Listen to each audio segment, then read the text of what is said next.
باللہ من الشیطان اللعین الرجیم بسم اللہ الرحمن الرحیم۔ پیغمبر خدا سلطان الانبیاء محمد مصطفیٰ صلی اللہ علیہ وآلہ وسلم ارشاد فرماتے ہیں کہ اللہ تبارک و تعالی نے ہر چیز میں سے 4 چیزوں کا انتخاب کیا ہے۔ سب سے پہلے ملائکہ میں سے خالق کائنات نے 4 ملائکہ کا انتخاب کیا۔ حضرت جبرائیل علیہ السلام کا انتخاب کیا، حضرت میکائیل علیہ السلام کا انتخاب کیا، حضرت اسرافیل کا انتخاب کیا اور حضرت عزرائیل علیہ السلام کا انتخاب کیا۔ انبیاء میں سے خالق کائنات نے 4 انبیاء کو صاحب سیف بنا کر بھیجا ہے۔ حضرت محمد مصطفیٰ صلی اللہ علیہ وآلہ وسلم کو چنا، حضرت ابراہیم علیہ السلام کو چنا، حضرت داؤد علیہ السلام کو چنا اور حضرت موسیٰ علیہ السلام کو چنا۔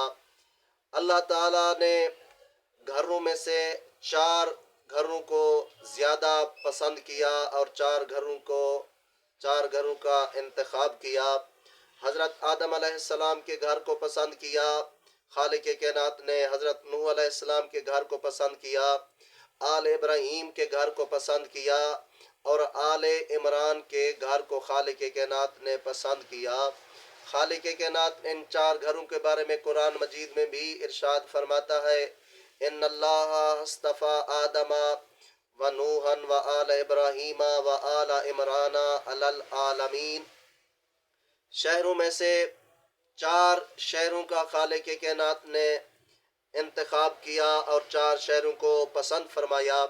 خالق کائنات قرآن مجید میں بھی ان 4 شہروں کا تذکرہ فرماتا ہے، والتین والزیتون وطور سینین وہذا البلد الامین، یعنی مدینہ تین انجیر کا شہر ہے جس کو مدینہ کہتے ہیں، بیت المقدس زیتون کا شہر ہے، کوفہ طور سینین کا گھر ہے اور مکہ بالد امین کا گھر ہے۔ عورتوں میں سے 4 عورتوں کا انتخاب فرمایا خالق کائنات نے جو خوش قسمت بھی ہیں، صاحب عظمت بھی ہیں۔ حضرت مریم کا انتخاب فرمایا، حضرت آسیہ کا انتخاب فرمایا اور بی بی خدیجۃ الکبریٰ کا انتخاب فرمایا اور فاطمۃ الزہرا سلام اللہ علیہا کا انتخاب فرمایا۔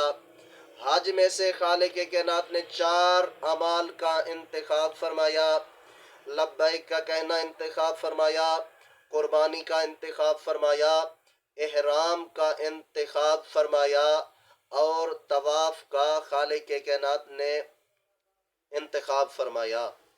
مہینوں میں سے خالق کائنات نے 4 مہینوں کا انتخاب فرمایا۔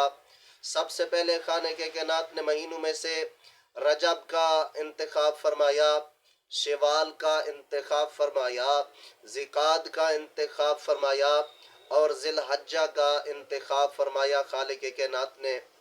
دنوں میں سے خالق کائنات نے 4 دنوں کو بہت پسند فرمایا خالق کائنات نے۔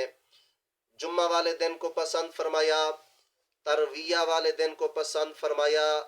ترویہ سے مراد 8 ذی الحجہ کا دن ہے جب حاجی پانی لے کر چلتے ہیں، اس دن کو 8 ذی الحجہ کو لہذا ترویہ کا دن کہتے ہیں۔ روز عرفہ کو خالق کائنات نے پسند فرمایا اور قربانی کے دن کو خالق کائنات نے پسند فرمایا۔